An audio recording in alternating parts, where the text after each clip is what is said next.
সংসারের হাল ধরতে টোটো চালানোকে পেশা হিসেবে বেছে নিয়েছিলেন গায়ত্রী হালদার। উত্তর চব্বিশ পরগনার গাইঘাটা থানার মধ্য বকচড়া এলাকার মেয়ে গায়ত্রী। তার বাবা অসুস্থ থাকাকালীনই বাবা টোটো নিয়ে রাস্তায় বেরিয়ে পড়েন। কষ্ট করে উপার্জন করেন অর্থ, আর তা দিয়েই দিন গুজরান করেন তারা। শত অভাব অনটন হলেও তার শিক্ষার প্রসার কিন্তু থেমে থাকেনি। ঢাকুরিয়া বালিকা বিদ্যালয় থেকে মাধ্যমিক পরীক্ষায় পাশ করেছেন তিনি। গৃহশিক্ষক না থাকা সত্ত্বেও পরীক্ষায় ভালো রেজাল্ট করে গায়ত্রী। অসুস্থ বাবা মারা যাওয়ার পর বিধবা মা এবং স্নাতক পড়ুয়া দিদির মুখে দুবেলা দুমুঠো অন্ন তুলে দিতেই সংসারের হাল ধরতে হয় গায়ত্রীকে। টোটো না চালালে সংসার কেটে লাগে, তার জন্য নতুন নতুন অসুস্থ হয়েছিল, যখন প্রথম ব্রেন স্ট্রোক করেছিল তখন দিয়ে আমি টোটো চালাই।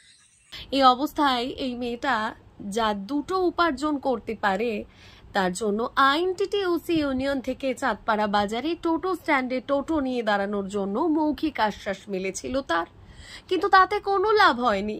রুটের পারমিশন না পাওয়ায় জীবনে এগিয়ে যাওয়ার প্রতিটা পদেই তাকে বাধার সম্মুখীন হতে হয়েছে।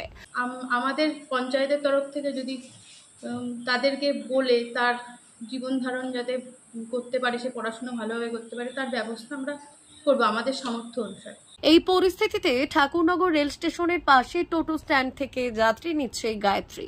তিনজন, মা, দিদি আর আমি। দিদি পড়াশোনা করে, মা একটা বাড়ি রান্নার কাজ করে আর একটা বাড়ি হচ্ছে গাছের কাজ করে।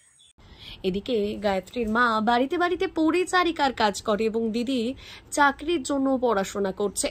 এই অবস্থায় মায়ের এবং গায়ত্রীর যৎসামান্য আয় দিয়েই চলছে তাদের সংসার।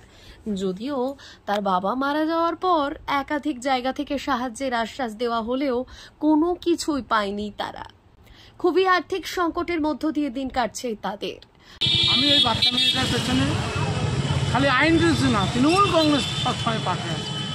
যখন যেখানে লাইন পাবে আমি ব্লক সভাপতিকে বলে দিয়েছি, সব জায়গায় ওকে লাইন দিতে ও সংসারটা।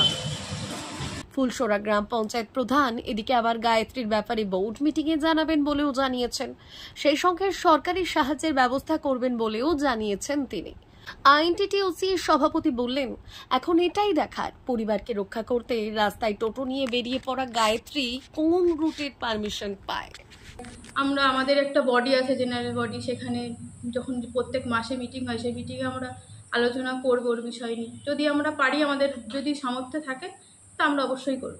তো মেয়ে এই বয়সে যে গাড়িটা চালাক কিংবা আমাদের সংসারের হালটা ধরুক, আমি এটা চাই না। তবুও এখন সংসারটা কাজ চলবে কী করে, সেইভাবে আমার দিক থেকেও আমিও কাজ করছি, মেয়েও মানে গাড়িটা চালিয়ে মানে সংসারটা হালটা ধরার ও চেষ্টা করেছে। ব্যুরো রিপোর্ট, ভুবন গ্রাম সংবাদ।